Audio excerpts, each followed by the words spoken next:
back to the Best Damn W Show, episode 52. We have us a really good show for y'all, like always though. But I feel like we're gonna have a really good show tonight. We got some things to talk about. We got some games, even though we all watch them together, but we got some things to discuss that I watched games back. I'm pretty sure Nick did. I don't know about Lo, but I know Nick watched some games back for sure. But we're gonna have us a great time. I'm your host, Jay. I'm not gonna get over this. Turn me the fuck up, boy. Yo, Turn me I the can't help fuck but up. laugh every time. Every time. You know what it is? It's like the reversing. It's like the radio shit, the little static that gets me every time, man. Hey, man, that's my brother Nick Andre in the building. Bandana Nick. Nick. We finally got our hair braided too. Took a long time, but we got it rebraided. So we got my sister Low in the building. Bust down Low. That's her hair. I'm talking about folks who ain't watching, so y'all know what I'm talking about. Right. Right. That could get a little weird. Right. What's up? For those that ain't watching, that's what that is. How y'all doing? On my end, the best producer in the land, Wally, is in the building. On the ones and twos. Goddamn, man. How everybody doing, man? Hope everybody's having a great Tuesday. I've been in a 12-round fight with the flu, but I made it. I don't know if I'm out the water yet, but I'm here though. I'm here. But you don't sound bad. I don't sound. Hey, I was about to say, you don't sound sick at all. That nap I took today, I needed that. I needed that nap. So, but I woke up and I feel like I say, yes, I can do this. We can have this show. I don't like missing shows. If I can help it, I really don't like missing shows. You know what I'm saying? Like, I really do be looking forward to this. Even when we take breaks, I still be missing this shit, but I wanted to be here for this. We got some my fault, I cut y'all off, man. How y'all doing? I feel great, man. Yeah, I feel really great. Yeah, you are feeling good. We already know what that means, Lo. Lo, how you doing? I'm black and I'm blessed, man. I just also wanted to say, just right off the top, fuck Patrick Beverly. Yeah, and that's all I gotta say about that. Yeah, I hate that he from the crib. I hate that, but fuck buddy, man. Nasty work. Nasty work. The shit I read. If y'all haven't read it, I mean, it's graphic. You know what I'm saying? What he's doing to a loved one. So, but yeah, fuck buddy. I'm not even gonna be shocked if one thing I'm not gonna be shocked that his podcast is not gonna be taken off Barstool. Because that's Barstool. Yeah, we know who runs that shit. We know who runs that shit. So, but yeah, we got some games to review for y'all, recaps and some preview of some big games over Friday. But before I get started, I'm glad we're starting here. It's been a lot of goofy shit going on Twitter about Sarah Strong and Juju, and this is one thing I got to say for y'all, man. Right off the back. Y'all talking about that, she overtaking Juju. How fast y'all forget? I did some research, okay? I went back and I went and did like from her freshman year and her sophomore year real quick of games she did against ranked teams. So when I didn't go too deep, like I did what their final ranking was of that year. So her freshman year, first team she played Ohio State. They ended the year at 16. 32, 6-5, 11-18 from the field, 9 from 10 from the free throw line. First game of UCLA, number 10, 27, 11-2, 7 for 24 from the field. I don't care about that. 11-12 from the free throw line. UCLA again. This is her freshman year. 32, 10-3, 8 for 22, 16 for 16 from the free throw line.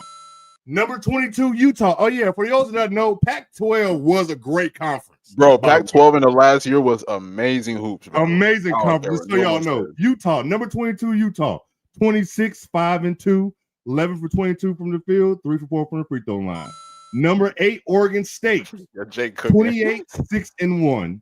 She had a crazy shooting game, 11 for 33, but that's okay. They got the dub. 5 for 5 from the free throw line. Number 15, Colorado, 42, 4, 10 for 19, 18 for 18 from the free throw line. Stanford, number 9, but actually at that time, Stanford was like number 3, number 4 when they played this game. 51, 11-2, 14 for 26, 17 and 19 for the free throw line, and they won 67 and 58. She almost outscored Stanford. That's Stanford with Cam Brink. Then you get to the conference tournament. And Kiki. And Kiki. Oh, yeah, and Kiki, yes. And UCLA in the conference tournament, in the big Pac-12 tournament for the championship. Or what's the championship? Probably the conference, the semifinals. 33, 10 and 1, 9 for 27, 14 to 17. And they won that game, and they won the Pac-12 conference championship. As a freshman. Then in the tournament, the NCAA tournament, they played Kansas. She scored 28, 11 and 5, 9 for 21, 6 for 8 from the free throw line. Then versus Baylor, 36 and 4, 8 for 28, 12, 13 from the free throw line. They played UConn. They lost, but 29, 10 and 2, 9 for 25, 9 for 9 for the free throw line. That's her freshman year. Sophomore year, they opened the season up against Ole Miss. They finished at 17, 27, 10 and 4, 8 for 19, 10 for 12 for the free throw line. Notre Dame, 24, 6 and 5, 10 for 25, 4 for 6 for the free throw line. UConn, if you don't remember this game last year, she was on their ass. Paige and Sarah. Just Period. So you know. Number 1, UConn, 25, 6 and 5, 9 for 16, 4 for 5 for the free throw line. Michigan, number 25, 31, 5 and 7, 8 for 19, 13 and 14 from the free throw line. Indiana, this wasn't a ranked game, but I was there at this game in the building. 22, 6 and 0. She had a great game in the second half. 6 for 16, 8 for 10 for the free throw line. UCLA, once again, number 3. Walked in their trap. 38, Undefeated. 11, 5, and 8 blocks. 8 blocks. Come on now. 12 for 26, 8 for 10 for the free throw line. Then UCLA again. 33 and 5. Walked in their trap. 10 for 22 and 6 for 9 for the free throw line. That was her sophomore year. And y'all won't come on here and listen, there's more games. That's just ranked teams in her first 2 years. This is not even just other teams, little Division II teams and all the other shit. It's more games in there that I could have highlighted. But I went to ranked teams only because y'all forget, and there's nothing against Sarah, but this is why people hate players and teams when you start talking crazy like that. Did y'all forget what this young lady was doing? So what exactly were people saying though? Because I haven't really seen all the tweets. So basically, go ahead. Basically, what they were saying is like Sarah's the best player in the world now. Even when Juju come back, if they be in the draft at the same time, Sarah's the number 1 pick over Juju, and the only reason you're gonna pick Juju number 1 for marketing reasons. I saw that stupid ass comment. That set me off. I saw that too. And somebody tweeted, actually the idiot that always comments on our show, he tweeted, Sarah Strong is the best player that that women's basketball has seen in 100 years.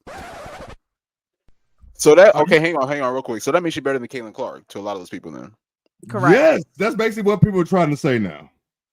But this is my only thing, and I love Sarah's game. Like I agree. As of right now, as of today, she is the best player in women's college basketball because Juju's not playing. Period. Like, yep. And when Juju is playing, if some people pick her above it, I don't. If some people pick her above Juju, I don't agree. But I'm not mad at it, right? But to sit here and say that Juju would only go first for marketing is disgusting. And to sit here and say that Sarah is the best player in 100 years, like that's just ridiculous. Like it's just flat out not true. So this is my issue as well. Like Juju was doing this as a freshman with transfers from fucking Harvard on her team. Like let's be very clear. Like Sarah was doing this with Paige, AZ, and then when we go down the list and talk about the other people that were on her team, they had, quiet as it's kept, the year that she came in, the freshman class before that, they were the 3rd ranked in the country in terms of freshmen coming in. KK Arnold was she was 6th out of high school nationally. Ashlyn Shade, she was 15th out of high school nationally, and Q Sames was 41st out of high school nationally ranked. The best player that Juju played with was a Harvard transfer, Mackenzie Forbes, that was 35th in 2018 when she came out of high school. In 2018, like, so it's not the same. Juju was the number 1 option. The scouting report was specifically on her. Sarah was not the number 1 option last year, and her numbers still don't equate. So that's my thing. Like, y'all can't just say, oh, this, that. Like, you have to actually add context to the conversation. Like, it's levels to it. And yes, Sarah had a good year. She ended it with a national championship, but she also had possibly 2 back-to-back players that will go number 1 in the WNBA draft on her team. Who does Juju have on that team? Her freshman year. Nobody. Rhea Marshall, respectfully. Mackenzie Forbes. Like, Mackenzie was hooping, don't get me wrong, but like she's not a, she's not a highly ranked player coming out of high school. And then again, she was a graduate student already. You know what I'm saying? Like, so it's just very it's just very interesting how quickly y'all forget it's only 4 games in and y'all saying that she already better than Juju. Right, 4 y'all games. saying that she's better than Maya Moore and Candace Parker and Shamika Holtz. Like, come on, y'all. She haven't even had a chance to lead a team for a whole season yet. Right. Can y'all just like not enjoy the moment and just say that she's good? Because she is really good. Like, really just enjoy the hoops. Like, she's efficient. She can literally do everything from the floor. And a lot of people were questioning whether or not she would be able to lead the team without Paige there. And she's showing people that, hey, I can still play. Now, granted, they're not playing anybody. Like, let's not get it twisted. Like, they're not really playing her competition right now. But right, I just hate the conversations. I just hate the conversations. I hate it. I hate it. It pisses me off. Also, real quick, if you really want to know about Juju, she has a docuseries. Already got 2 seasons. Go watch it. Right on Peacock. Who else got a docuseries that's just dedicated to them? Right. You can find out for yourself, and it breaks down the games that Jay mentioned. It breaks those games down. It does. It breaks those games down. It tells you can see what she did in high school. You can see what she did as a freshman year, all the way up until the injury. Yeah. Go watch the docuseries. If y'all really forgot, which y'all motherfuckers ain't forget. Y'all got short-term memory. Yep. Recency bias be kicking their ass. Recency bias. we y'all got short-term memory. It's okay. But go watch the docuseries. And guess what? Every time y'all got short-term memory when it comes to Judea, I'm going to remind you niggas. Every time. I'm going to remind y'all ass every time, okay? Okay? I just had to get it out the way before. I couldn't let that shit slide. That's why we have a platform. So we do shit like this, because talking to y'all on the internet is not going to solve nothing. It's just gonna piss me off because y'all gonna say some stupid shit every time. And again, before y'all run with narratives, because y'all know people twisted my words and said I done wish injury on Paige and all that other kind of shit. We are not saying that Sarah Strong is not good. Right. We've been on here multiple times saying that she's the best player in college basketball right now. Like, she is damn good. She's poised. Like, it's literally no part of her game that I can truly critique. Correct. She's damn good. Damn good. To say that she's the best in 100 years is just disgusting. Stop it. And then I saw somebody say she the best player in either league in the last 100 years. Like, I know people be trolling, but shit wow, dog. Like, shit like that just don't make no sense. This is why people don't like players or teams. Like, it's never the teams why you don't like them. It's always the fans saying stupid shit. Like, and it's not even Sarah, because she be quiet. She be quiet. Just put her head down and hoop. Yeah, call her the baby goat. Come on, man. Just let shit play out. But let's get to this. Let's get to the rundown of this show. Can we just let her be great? Right. But they don't let people do that. At all. They don't let people do that. They don't never let people be great. They don't let people just grow into what they're going to be. But let's get into this. First game on the docket. I'm going to say the real SC. South Carolina beat USC 59-52, and y'all was mad as hell in the TikTok comments, man. Listen, I don't give a fuck when the school open, what school open first. I don't give a damn about none of that. It's USC and South Carolina, but South Carolina won 69-52, man. We watched out to everybody who came for playback on that. It was a good back and forth game in the first half, but then you saw in the second half, USC really just didn't have enough for South Carolina in the second half, man. They really just took off and started just doing what they wanted to do. That lead just kind of jumped really quick. It got to 11 pretty fast. And I see you, Amanda. It got real quick. The lead got double digits really quick. So, Lo, what was your feelings on the thoughts on the game after you sat back and thought about it? No, I agree. I mean, competitive hoops throughout the first half. In my opinion, Ravens set the tone, aggressively looking to score throughout the game. Honestly, one of her best offensive games I've ever seen her play. 14 points, 50% shooting, 11 boards, a double-double, 4 assists and 2 blocks, like just elite on both ends of the floor. And I've been saying for the last 2 years that it's mainly social media folk that give Raven such a difficult time. But when you talk about Raven, make sure you put that she's a fucking winner in front of that, because she's won at every single level, high school, college, and I would probably bet that in the WNBA she'll win a professional, wherever she plays professionally, she'll win a title there, because she's just a winning player. Yep. And Nick tweeted something the other day that was so simplistic but so true. It's like, it's more to just scoring when you're playing basketball. You don't just have to score in order to win the game. Players can do so much more, and that's our problem. Everyone wants to go out and score 30 points. Like, that's not everyone's ministry. That's just a fact. And I think because now things are more positionless basketball, people think, oh, I just got to score. I just got to score. Some people's jobs are solely to rebound the ball. Some people's role is to solely stop the best player on the other team. Like, that is basketball. It is a team sport. Everyone is not going to score 20 points a game, period. And then if you go back and look at her high school games, she didn't have an issue scoring. Like, it wasn't like she couldn't score the basketball. So that's always an interesting conversation to me. And it shows me who are true basketball fans and who are just trying to push narratives around. I also wanted to mention Joyce Edwards.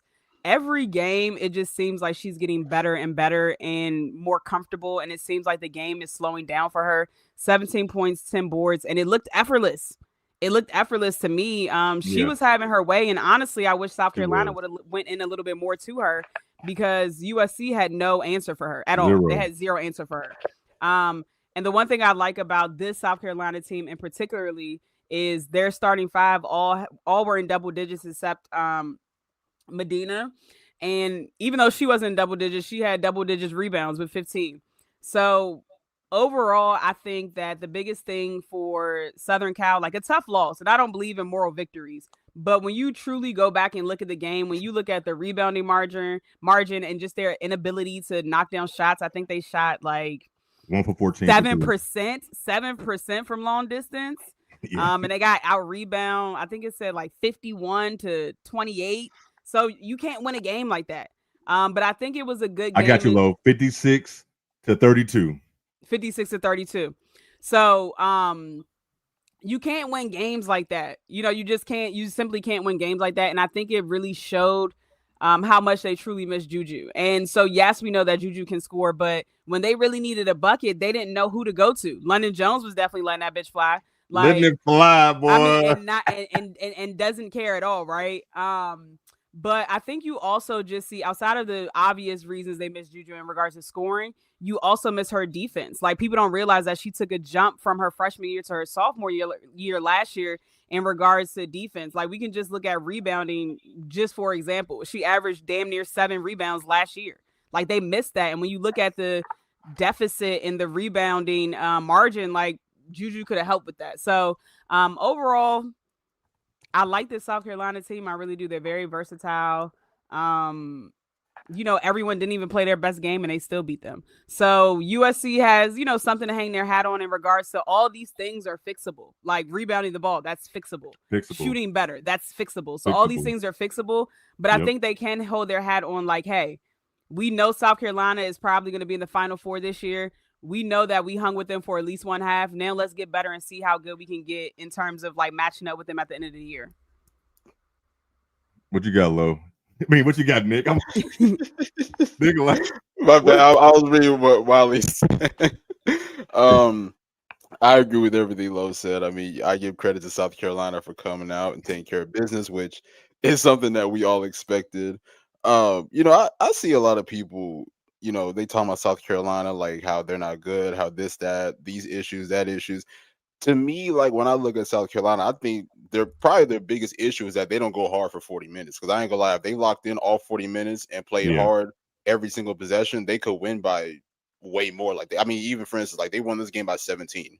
To me, that was light work. If they could have locked in and really went hard all 40 minutes, they could have won by possibly more. So I give credit to them a lot. Lo alluded to Joyce Edwards. I think Joyce has really been like more consistent player as far as like, scoring the ball. She's been going at a very high level, honestly, man. Just really imposing her will inside and just finding ways to score around the basket. And I've been high on Joyce Edwards for a while now. I mean, I even said even last year, like when it comes to like the greatest South Carolina bigs, whether it's Asia, whether it's Aaliyah Boston or Camilla, like Joyce Edwards has potential to put her name in that conversation.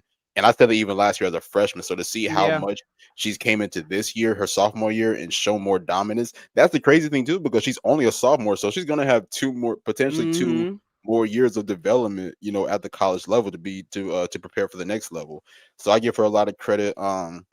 Raven, I love Raven's confidence as far as shooting the ball. And I even said when Tanaya had transferred there that she was going to have to be ready to shoot. I mean, we talked about it last year. Her confidence wasn't necessarily there. She would second guess herself on shots. Now she's just letting that thing fly. And she's getting a lot of open opportunities playing next to Tanaya, playing next to Joyce, playing next to even Medina, honestly. Like just having these other offensive weapons, Tessa as well, like just having these other offensive weapons is opening up a lot of shots for her. And because of it, she was really making USC pay. So I give her a lot of credit. Tanaya had like 12 points as well. This is my thing about Tanaya, because I've seen a lot of people complain about Tanaya's production, and I will admit, obviously, it hasn't been up to par compared to what we saw last year and even the year before at Florida State. But people gotta understand that this is a whole new situation for her. She's the one player on the team that's probably had to make the most adjustment. Coming to a new program, not only coming to a new program, coming to a new conference as a whole. Like Tanaya, respectfully, and as much as I love Florida State and I cover them, like you look at the talent that she's playing next to her. Like she's playing next to Tessa Johnson. She's playing next to Joyce Edwards. Like those are two other players who can easily lead this team in scoring. Like that's what makes South Carolina so dangerous, is that you have three different players who can lead the team in scoring on any given night. So I think that's a part of the sacrifice as well. So, but also like people got to understand that Tanaya is also more than just a scorer. Like Tanaya is a terrific playmaker. She's an exceptional defender when she can, which I do admit, I do think that she can get better defensively, because I don't think she's shown a lot defensively this year. I mean, a little bit, but not to the maximum potential that she could be. But Tanaya could do a multitude of things on the floor that I don't think people really have had a chance to see, honestly. Like that's why I would hope potentially, like for instance, like let's say Maddie doesn't come back this year. Like I wouldn't mind seeing Tanaya play point guard in some lineups. Like you could have Tanaya, you could have Tessa, you could have Makir in the lineup, Joyce, or even Medina. Like when Raven's not on the floor, like that could be your next option as far as really leading the team as far as the lead guard and being the playmaker. So I just think it's still an adjustment period for Tanaya and the South Carolina Gamecocks. But I think once they figure it out, I mean they're gonna be a dangerous team to really stop. But as far as USC side, I mean, y'all talked about, the 3-point shooting 7%. I mean, you're not going to beat teams shooting that bad, honestly. 1 for 14 from 3. Overall, I think they shot like around 30-some%, honestly. Jazzy only had 8 points and 4 of 11 shooting. And I know that she got in foul trouble early, but in those type of big games, you got to be able to be available. Like you can't get into foul trouble that early, especially with how much Jazzy does for this team. Like to me, Jazzy's pretty much the entire offense. And I'm not, discrediting Kennedy Smith, Kara Dunn, or whoever, but that team, like that offense does not run without Jazzy really leading the way. So that's why her presence on the floor is important, and that's why she can't really get into foul trouble either. Kennedy Smith had a solid game, I guess. Pretty solid game, I guess, to her standards. I mean, I know that she only shot 30% from the floor, but she has some good defensive moments and stuff. So I think USC will be fine, honestly. I know that, this is probably a tough loss for them, but I mean, they've shown a lot of great flashes this year. I mean, obviously the game against NC State was a really big one, but overall, I think they're going to be good. I think they're going to look at all the mistakes that they made in this one and then bounce back the next game. I think they play tonight or tomorrow. Yeah, they play tonight. They play tonight. Yeah, so we're going to see them bounce back. Absolutely. I think it's a learning lesson for Jazzy, though. Just her second game on the big stage, but this is even the biggest stage, especially as a high school kid. Watching how dominant South Carolina has been for the last couple of years. So it's a little bit different, like when you're in the game with them and playing against them. 2 very, very early fouls in the first quarter. So as y'all both know, in terms of just playing organized basketball, when you foul that early, it changes everything you want to do in the game. Like it just changes the way that the game flows. And especially as a freshman with all the pressure on her, knowing that she is majority of their offense, like I think it'll be a great learning lesson for her. Absolutely. Anything else we move on from this one? Also, just wanted to say Kennedy got to score more. Simple as that. She got to score more. Yeah. I don't know if it's necessarily her or just Lindsay not putting her in the best positions, because even Kata alluded to it whenever I he was agree. on. Like, I agree Kennedy was so dominant as a scorer in high school, and it's like we haven't seen that yet. And obviously, I know that she played next to Juju last year. You know, she was more so utilized as a spot up. But I feel like now, like with Juju being out this year, like there's no better opportunity to really showcase your skill set offensively than what it is. And we saw spurts of it last year in the tournament when Juju went down. We definitely did. I mean, that game against Kansas State alone. Yeah. It's definitely a confidence thing with her, because sometimes she caught the ball at the top of the key and she was like, her decision making wasn't quick. She didn't know if she was going to pass it or she was going to drive it. So at that point, well, it's because she airballed that first one, so she probably had her thinking twice about shooting it. Right. So, another thing about her too, because like she's such a big wing and she's very versatile. Like she could beat defenders with her first step. She's a big girl. She has the opportunity to really establish herself. You know, which I have loved seeing her. You know, get more post touches to being able to score with her back to the basket. So that's the thing, is like when you have a player like that skilled and that big of a wing, like that could be an advantage for you against a lot of teams. Yeah, I definitely agree. But like I agree with what you said. They're gonna be just fine. They're gonna bounce back, and we're gonna talk about the game later on in the show. Also, just real quick, like I don't care about any of this USC shit, bro. Like, if you want to call South Carolina USC, that's fine. If you want to call Southern Cal USC, that's fine. I really do not care. This is all jokes, boy. Y'all been in my there was in my comments the other day. I'm like, bro, like it really ain't that big of a deal to me. Hey, people who be in the comments for like 72 hours straight, I don't know how you do it. Because once the next day I'm off that tweet or TikTok, whatever. Like I'm not even looking at that shit no more. It shit probably muted, especially if it was a tweet. But y'all be insane. Just to let y'all know, we don't care that much. Just let y'all know. But shout out to South Carolina for winning that game 69-52. The first game. Also, real quick. I know we're supposed to move on, but fuck anybody who got an AP top 25 and they got South Carolina number 3. That's all I got to say. Okay. That's all. There you have it. We had a nice little debate in our team group chat about the AP standings. It was fun. Shout out Nicole. Yeah, it wasn't it was straight basketball. It was straight basketball debate, which was fun. But on to the first game of Saturday, the matinee game, you want to say, in the AKA the high school gym. That's what it looked like. I was gonna do some research to why this Shamrock game is in Wayne State, but I forgot to do that. But Michigan beat the brakes off of Notre Dame 93-54. Swartz didn't even have the best game. You know, she hasn't started the season well at all. Actually, yeah, she was 3 for 10. Like Olivia Olson was getting to it, and she was still missing threes. But Notre Dame, before we even get to Michigan, Notre Dame just looked all out of whack. Like, yeah, it is. Like, I don't understand why they do the Shamrock game there. So, I'm gonna do my research on that. Why is there? But Notre Dame played an awful game. Like, they had Michigan game plan was anybody but Hannah, and then Notre Dame did not know how to go off of that. They didn't know how to. Me and Nick was on playback watching it. Like, what y'all like? They didn't know what to do. Like, they had no adjustments to it. And then, Hannah just started playing hero ball, and that's never going to work against a team. And then Michigan defense was just smothering all 40 minutes. Like, they did not stop. Like, when it was up, they kept going. But Nick, man, since we wasn't in it, what was your thoughts on this, man? Like, after you thought about it? Oh man, I'll be real. I couldn't wait to talk about this. I really couldn't wait. But I'll just say this though, man. I just think Notre Dame didn't even leave South Bend, bro. They didn't. They did not, bro. Like they didn't show up on Saturday, and it's really embarrassing, especially considering how well they started out the season. And then Hannah Hidalgo had this historic game with 44 points, 16 steals. Like, we've never seen nothing like that in our lifetime, or maybe we have. I just can't really think of nothing off top. Not 16 steals. I ain't never seen. Yeah, 16 steals. Yeah, not. Yeah, she broke the NCAA record. Like, we ain't never seen that. Right, but and it's crazy because I was just praising Hannah for her better decision making. We saw some maturity in the first 2 to 3 games. And then she goes back to the bad habits against Michigan. And when you are a leader on a team, like, I'll be real, like, some people can do hero ball, but I don't think Hannah is that type of player that can do a hero ball thing. Of course, she's going to set the tone to bring the energy. But when she's playing selfish with the basketball on the offensive end, that's not going to lead to success for your team.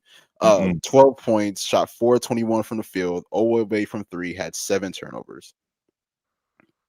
Nasty, bro. Nasty. Absolutely nasty. And it's just like I give a lot of credit to Michigan, because Michigan, like, and I even said this to you on Playback, Jay, like, they didn't really care about nobody else but Hannah Hidalgo. They like, didn't. Face guarding her. Literally, like, they made an effort. Like, they were literally just worried about doubling, triple teaming Hannah anytime she tried to attack a driving lane, and then she would just have to kick it out. Like, they weren't necessarily worried about anybody else. If anybody else was going to beat them, they were fine with that. Yep. They just knew that if we stop Hannah Hidalgo, we have a chance to win. And that's It's exactly like, what happened. To the point, they wasn't even rotating to the shooters when she passed the ball out. It was like, if you make it or miss it, that's all as long as she's not shooting it. That's really what it was, honestly. It is crazy because we were all saying, like, man, we haven't seen Michigan yet, man. Like, we need to check them out because we saw they were like top 25. Boy, what a hell of an introduction. Right. What a hell of an introduction. And I think what stood out to them is, like, they played hard all 40 minutes, bro. All 40. Even when they were up 35 or whatever, they were still, like, diving in the crowd for loose balls. They were still forcing turnovers. They were still making hustle plays, up 30 plus points. Like, when you do that, especially late in the fourth quarter, that's what shows that you are a great team and you want to win. Yeah. Obviously, y'all talked about Silas Sword. She didn't have the best performance. She had like 11 points in this matchup, but Olivia Olsen, I mean, like, just her shooting ability was just really incredible that night. Even Mia Holloway had 12 points, 7 rebounds, and 5 assists. As I think she's a sophomore, I want to say, like, she's gonna have a bright future, especially with this Michigan team, man. So I give a lot of credit to Michigan, for really showing up in this game, because obviously Notre Dame didn't. And for those who ain't never watched Michigan, like, they have definitely proven to us that they are a top 25 team in this country. I think they're like top 15 right now, but they're definitely up there. Yeah, I think they moved it up to number 6 now in the new AP poll. They moved to number 6 or 7 like that. Oh, like, they were good last year. They was giving people, but yeah, they moved them up. Like, while they checked out. What were they initially? Now. They went from 14 to 6. Yeah, that's good. Yeah. So, like, they were good last year, but they really showed something. So, we're gonna talk about that game later on too. But that has made Friday game against UConn even more interesting. Lo, what you got on the game? I mean, I don't really have much because it was terrible basketball. It was embarrassing by Notre Dame. And cut that shit off. I did. Like, I don't enjoy embarrassing hoops. Like, it's just not fun for me. But I did expect Notre Dame to struggle in the beginning because they do have 7 to 8 new players on their team. I'm not even just speaking of Michigan in general, just like overall, right? I did expect for them to struggle because it takes time to gel and gain chemistry. Mm-hmm. But as respectfully as I can say this, long term, like, they just don't have it. Like, this is just not going to be their year. And I know it's early to call it, but outside of Hannah, you just don't have enough talent in scoring. And I'm not saying it to be mean, but it's been a huge drop off. Last year you had Sonia, you had Liv, like you had what's the girl that went to Liatu. Like, you had players that could score the basketball and you didn't just have to rely on one person. Now Hannah is good. Like, let's not get it twisted, right? Because I saw a lot of people saying, oh, she scored 44 and then she had a stinker. Y'all know how basketball works. Like, people are going to have stinkers, but now people are saying she sucks. I'm like, because she had a stinker against a ranked opponent that was face guarding her. Like, what you want? I mean, what do you want her to do? Like, now, I will say her decision making with 7 turnovers is disgusting. Like, don't get me wrong, disgusting. And you just have to be better. Like, even if your team is losing, you have to set the tone because you're now the leader and a junior. You have to be better. But, like, I don't, like, in the few moments where she actually made the right pass, they were flat out missing. Her teammates were flat out missing. So what can you do? I'm probably going to play hero ball too. I'm not going to lie to you because I trust my shot shooting over 2 to 3 people. Then y'all missing wide open because I gave y'all opportunities to shoot wide open and y'all keep missing. I will shout out to Kiki Bransford because she had a pretty good game, 15 points, 5 boards. So it was nice to see her come back after being injured all last year and, get back into the rhythm of it. But I mean, Nielle's going to be a long season for Nielle. Like, the teams that aren't great teams that they play, they'll dominate. But when they play teams that actually have talent and are ranked, they're going to struggle because now teams are going to use this blueprint and shut down Hannah. When you shut down Hannah, when you cut off the head of the snake, it's over. Like Notre Dame is cooked. And again, we said this on playback. I'm gonna say it on here. I'm not sold on Cassandra Prosper. I'm not. Like, I don't see the vision. Looking like Bambi out there. Like, now, will she have a few good games here and there? Possibly she should. She's a senior and has been in this program forever. But, like, I just don't see what everyone is seeing. Please prove me wrong, sister. Please. And the thing is, if you just box score watch what a lot of people do, you'd be like, damn, Prosper had 17 points. She was the leading scorer, right? 8 rebounds. She had a couple steals. But if you watch the game, that shit happened in garbage time. Like, she was not doing anything. I mean, missing layups. Yeah, like, it was bad. She looked clumsy, like I was saying in the chat, in the group chat. She, as a senior, she's like a sophomore just coming off the bench. She don't look like somebody's been playing 4 or 5 years. You know what I'm saying? Like, it's just, and like I said on playback, Ivy gonna have her doing some shit that she can't do. And she's gonna look bad, and she's already looking bad. She basically supposed to be Hannah's number 2, and it's not in this division. I don't see it. I guess because she has nobody else to be the number 2, but you're gonna have to go back to the drawing board before USC come to town on Friday. They better hope they got a good recruiting class next year. It's gonna get scary. She do got some people coming in. Notre Dame got a nice. I saw some people signing, but you know how it go. Like if they just gave you a verbal and y'all looking terrible all year, I might have to pull that verbal back, sister. No, yeah, I'm with you on that. She had that. You know what? Lowe did ask us that. And I didn't know, but she did play with Team Canada. It don't show. Okay, see, I knew she played. I knew she played internationally. Like I knew she played like for a national team. She don't look like she's played international ball. Like she just looks so lost out there to be a senior, and it's unfortunate because they will need her to do. And she's tall. Like get the boards, put the ball, like dominate it with. It's just bad. So that center position is going to give them hell all year, though. They really need like Koval. Like they need a big body in there, and it's gonna be a rough season for Hannah. Sorry, y'all both said even though Liv left. But when Koval left, y'all both said that is going to be the one they missed the most. And I mean, you see what she's doing at LSU now. So. Like you're going to need that. So, and like how many times, like the times Notre Dame played good defense, they couldn't get the rebound. So that shit that was just a muted thing at that point. Like you do all that good defense and they got offensive rebound, they still scored. So it didn't really matter. At one point, they had like 15 second chance points to their 0. Right. Like, Notre Dame had 2 bench points. Like, you not gonna win like that, dog. Like, it was bad. Coming to the year, I said they still in the Sweet 16. I said the same. I don't know. Ooh. Baby, y'all better hope y'all make it to the 32. Now, I do think I think they're gonna bounce back on Saturday. I mean on Friday, but we will talk about that a little bit later. But just real quick, I wanted to say this though. Niele Ivy, the beautiful Niele Ivy, man. Like I love the fits, I really do, but them fits ain't shit if your ass ain't coaching, yo. And that I'm gonna be real, bro. Like I didn't see no adjustments on Saturday. I mean, she don't got the personnel. What you adjusting? Yeah. You gotta try something, yo. If you down 20, 30, like what was the lead at halftime? I don't even remember what the lead was. It was at least but honestly, like I mean, maybe she could have ran some different sets to get Hannah open. But like, I mean, you know what I'm saying? Like, what is really the adjustment when you looking down at the bench and they looking back at you? Like, I don't know what the hell I'm doing. I mean, what you gonna do? Yeah, it was bad. I don't even know what the lead was. 48 to 29 and a half. And you know what? And that's still what even 48 like to 29. They don't have enough scoring to come back. The game is over in the first half. They don't have the personnel for real. They don't have who's going to score the basketball outside? They were literally face guarding her 94 feet. Who's going to score the basketball? Yeah, at one point it was literally 3 people on her. And that's the thing, because it's like I really think that the other players, their confidence was shaken, probably because they were down so big. But and this is what I said, like we got to figure out who was the second option on this Notre Dame team. We have no supposed idea. To be Cassandra. I don't see. That's the thing. Like I like KK a lot. I like KK. I think that she's that talented, honestly. But I don't know if she's going to be used like that as a second option. But I mean, what she had like 15 points in this game or something like that. 15 and 5. So I mean, she's proven that she could put the ball in the basket, but you just got to get her more opportunities. Yeah, I mean, I will say some of those shots she was wide open because they were focused on Hannah.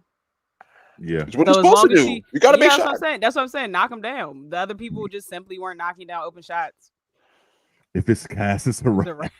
Nobody is fucking with her. Nobody is. Oh my god, that shit funny. Here's as the hell. thing, though. Like, I do think that she will be a good player, but that is a little too much pressure on her to potentially be a number 2. It I is. would say that. That's a lot. Like you coming from like last year, she go from being not even an option. You just coming off the bench because you got Hannah, Liv, Sonia, you got Maddie, who was when she was out there, she was going. It's like it was just a lot. Ease up on Wayne State. Hey, listen. Next time, just play that shit at Notre Dame. Just play that shit at Notre Dame next time. But that was weird too, because it's like the game is in Michigan State, but Michigan was considered the road team. Like, get that shit up out of here, man. I mean, maybe it was a good thing they played in that small gym. Less people to watch and be embarrassed. That is true. Shout out to my Detroit family, man. I love y'all out there. Actually, I had 313. Wayne State. I do remember that shit. I do remember that. But let's move on to this Friday night. We ain't even gonna spend too much time on this Friday night.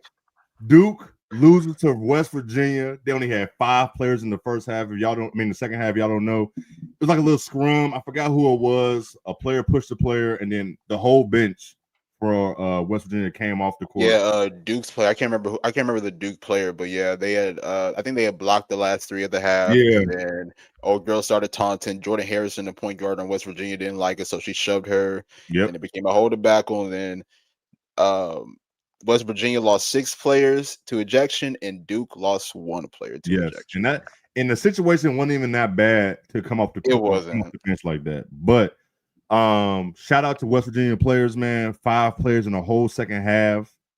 Shout out to them. They really played. You could tell they was tired at one point, but they was still playing. They was pressing, man. They at one point they went on a 20-6 run. How do you let that happen, Duke? How do you let that happen? How you should rebound on a miss or a make, you should run.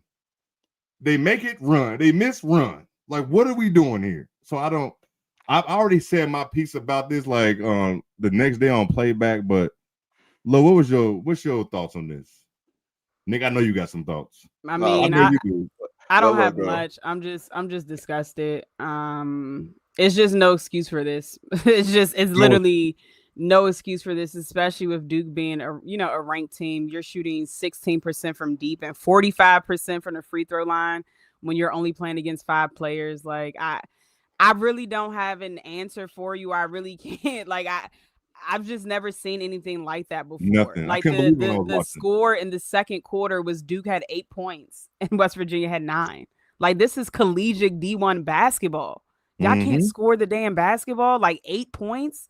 Like we was laying on the couch and they only had 8 more points total than us. Like it's just crazy to me. Like I can't believe the final score was 57-49. Like I don't know. Conversations are going to have to be had about Kara. They should have been had. Like, don't get me wrong. Great defensive coach, but it's not enough. We've been saying the same thing about her teams for the last 3 years. Like, when is shit going to change? Like, when is it going to change? I'm sick of talking about it. Just the same thing every year. Oh, they're great defensively, but they can't score the basketball. Like, every year we've been talking about it, and I just don't see it changing much this year.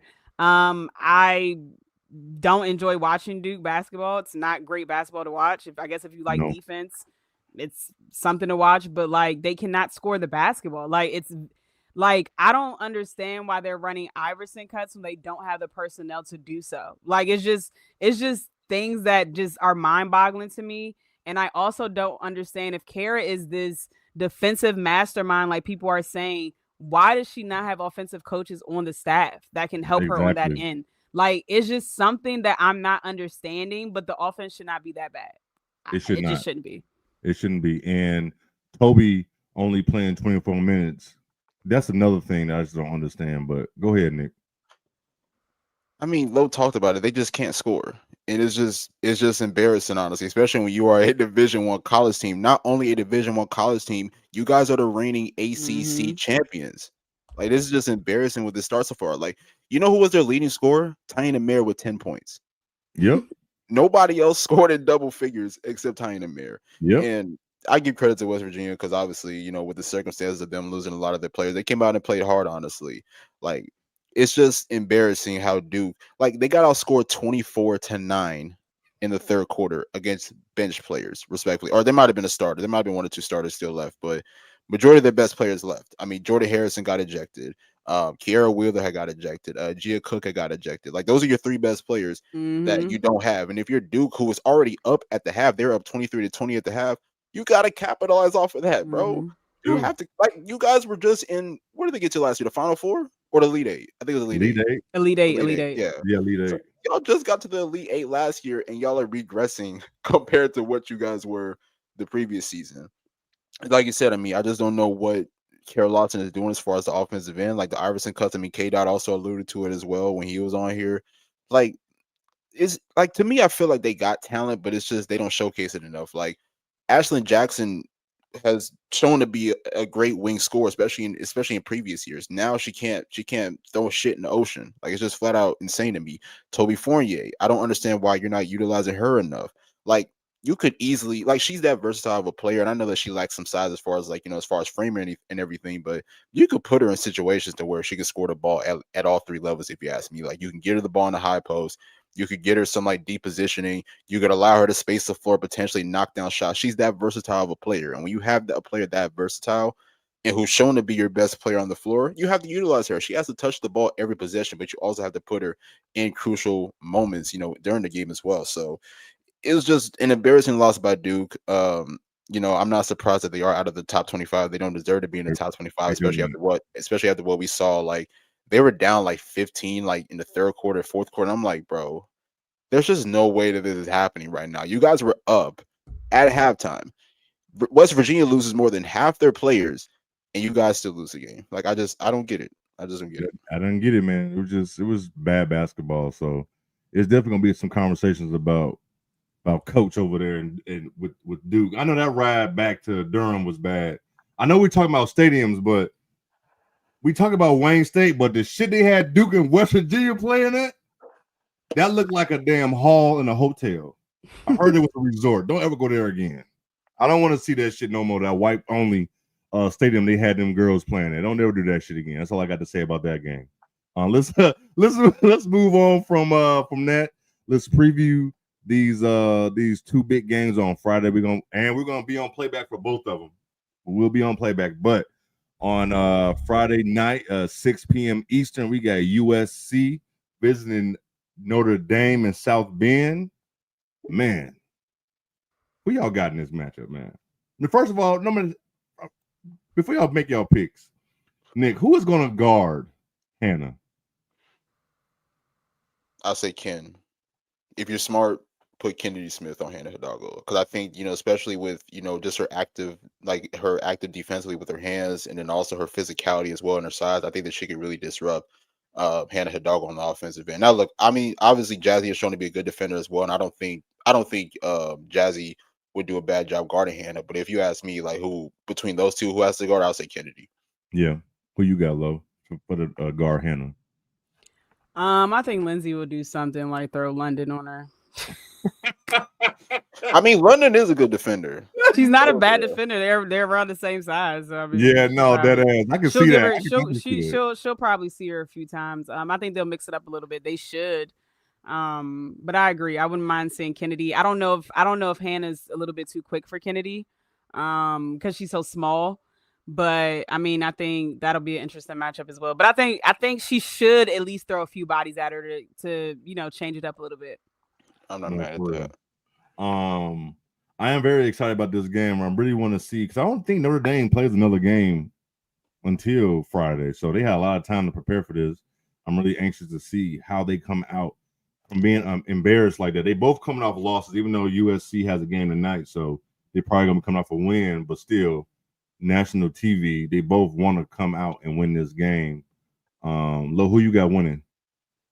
I'm going USC, because I think against South Carolina, even though they lost, I think that they showed positive things in that game. Like I said, fixable things. From the Notre Dame side, the things that we kind of talked about earlier aren't fixable. It's personnel, the structure of the team. Like, you're not going to go and get new players today, or, you know, for Friday to play. You're going to be having those same players, and Hannah's going to have to play hero ball. So if USC can contain Hannah, I mean, I think they'll win pretty easily, to be honest. Okay, Nick, who you got? You know what's crazy? Like, I want to pick USC because I think that they are far more talented than Notre Dame. But it's also tough too because I'm hoping that Hannah can have a bounce back game, and if she has one of them type of performances, like that could really impact the whole game for Notre Dame. But I'm still gonna pick USC just because obviously I think they're a more talented team, and I think that they'll be better prepared. I mean, especially coming off the South Carolina loss, and then of course we'll see what they do tonight. I think it's gonna be a clean sweep, y'all. I think I'm going with USC as well. Going back and forth. You know, Notre Dame will be back home. I do think Hannah will have a bounce back game. Yeah, she's gonna go off. She's gonna go off for sure. I think she had like 25 or something like that. But it's the others. Now with them being home, she can get the crowd going. And you know, we all three of us know that home cooking. The role players do make their shots, but I still think USC is still more talented. Just off Kennedy and Jazzy alone. Then you got Kara Dunn as well. Like just off them three, they can just win that game. Just having more talent when on the road. I will say we got to also consider that USC is playing tonight, and then they have to fly pretty much cross country. Yeah, that is true. Before Friday, so that's something to consider. Heavy legs, just tiredness. That's something to consider as well. So they should definitely try to blow out whoever they're playing. I think they're playing Portland or Portland State or something like that. They should definitely try to blow them out to get some rest. But that is something to think about. That ain't nothing. That's not easy to do. The flying across is not, even though it's only to Indiana, that's still far as hell from California. So that is something to think about. And also, I mean, just real quick though, I mean, the one thing that we have seen from Hannah in the past is that she always shows up against some of the top players. So I mean, last year she beat Juju on her home floor. Yep. Paige ended up coming to her hometown. She beat Paige as well. Yep. So Hannah's done that. So especially now you're going up against a player like Jazzy, who was the best player in her class last year. I think Hannah will have a bounce back game. Mm-hmm. Now I'm with you on that. Like, somebody told me Hannah don't show up in big games. Yeah, we all picking USC. She These does. motherfuckers do not watch hoops, bro. I swear to God, They bro. They do be saying, I'm like, somebody was saying, the one dude was in your tweets, low time out. Hannah don't show up. Yep. Hannah not gonna be nothing without Liv, and she don't show up in big games is what I was told. Yeah, like come on, man. Oh, I know. Mind you scored 30 as a freshman in Paris against South Carolina, but hey, guess that wasn't a big game. Wasn't that the same dude that responded to you? Come on, man. Wasn't it the same dude that had responded to you like what 2-3 days later? Maybe. I don't know. I think so. Yeah, that was him. I blocked him, so I don't know. That was right. But even though we have all three of us have USC, we wouldn't be shocked if Notre Dame win this game. But I do expect this game to be a good one. So, I just want to see a close game. Yeah, me too. Sure. Please, no blowouts. Please, no blowouts. Portland beating USC right now. Yeah, that's crazy. The next game on Friday night, I believe that's going to be on. I think the USC game will be on ESPN, and I think the Michigan UConn game might be on Fox or Peacock. I don't or NBC. We'll figure that out. But we will be on playback for both. Number 6, Michigan is visiting number 1 UConn Friday night. It's gonna be on Fox. All right, cool. Nick, tell me what the keys is for Michigan to win this game. What they got to do?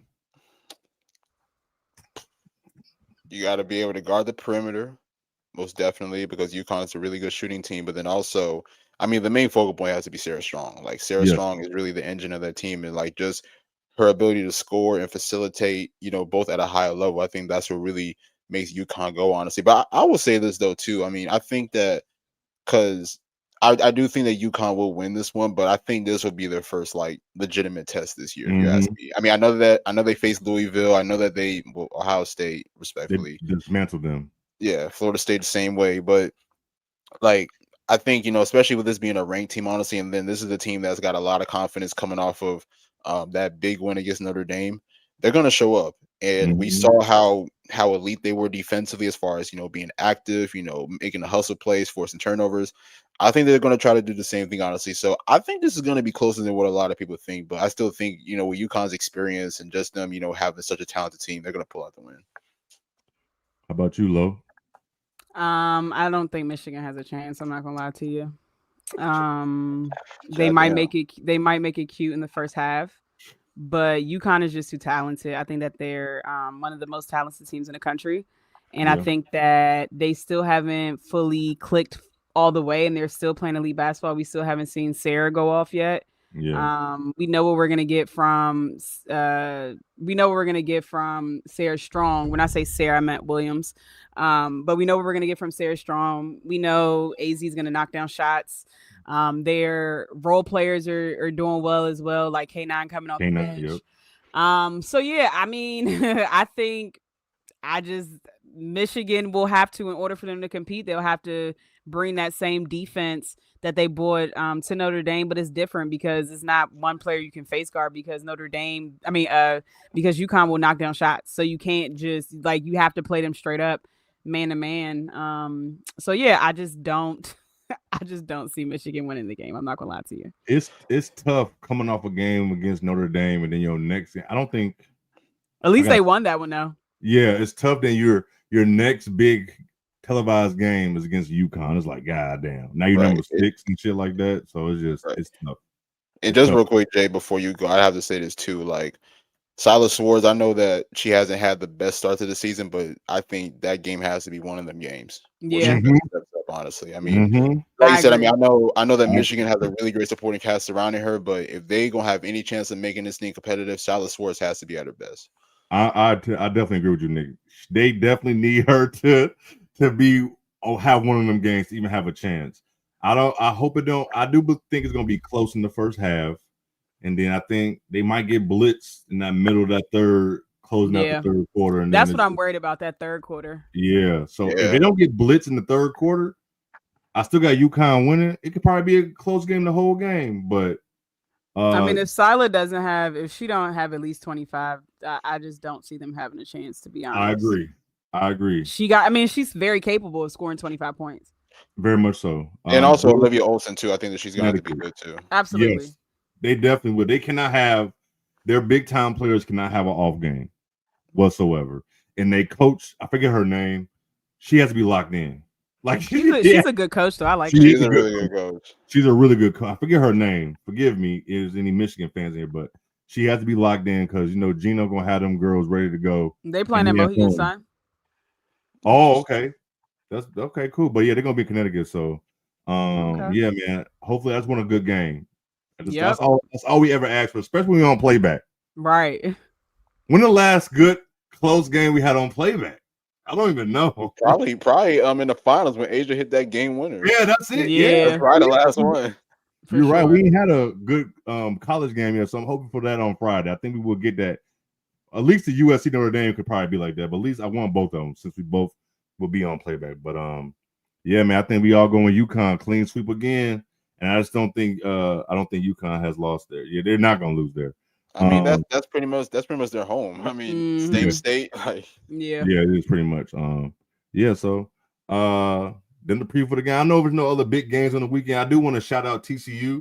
They had a big win over the weekend against NC State on Sunday. That was a big game. That was a big game for them. We might need to have some questions about NC State too, man. Yeah, that was. I mean, is it questions? Westmore been a fraud? Like I've been saying, he has been a fraud. He has been. He has, but the Zam players not ain't showing I that. don't know about that. Zam's been very inconsistent to start the year. Not scoring is yikes. Yeah. All right. Before we get up out of here, we got a special best damn fit check for y'all. Wally, roll it.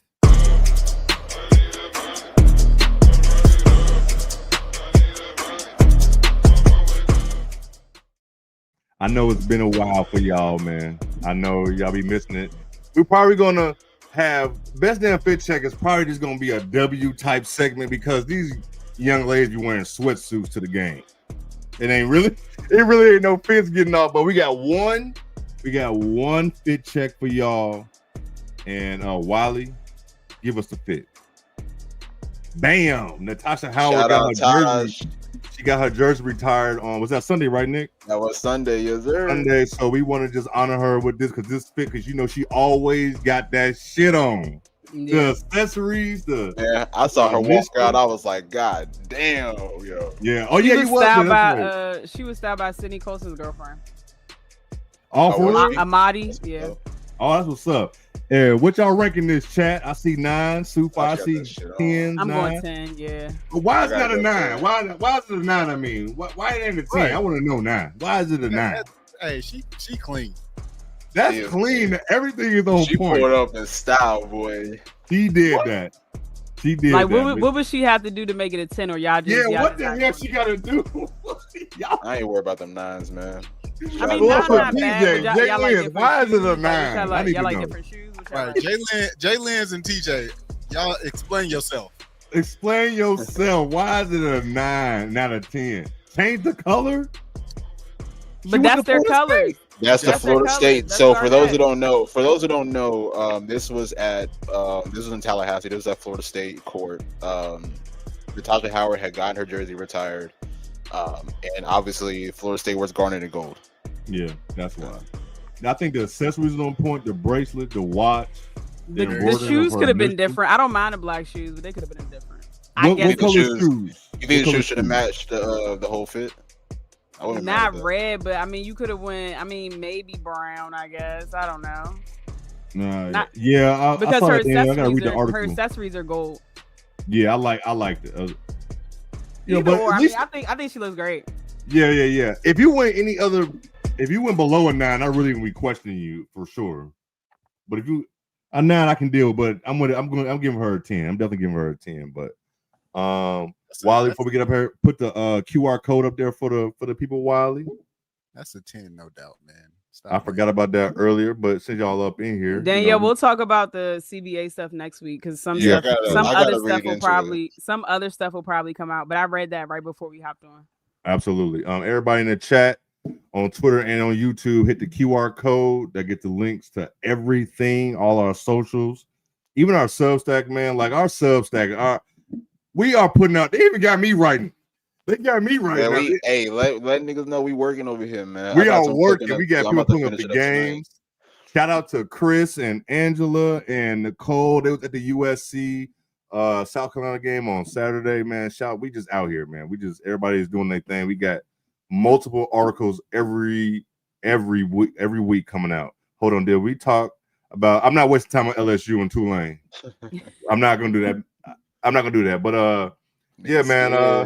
Anything else for to get up out of here? Play back on Friday.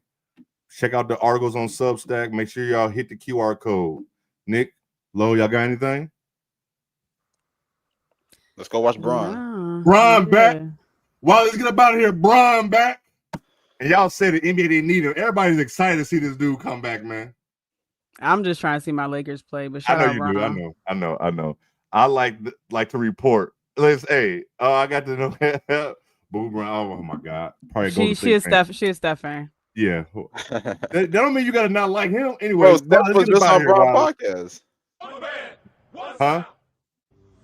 So what Nick? I thought Nick said something. We love y'all. We get up out of here, man.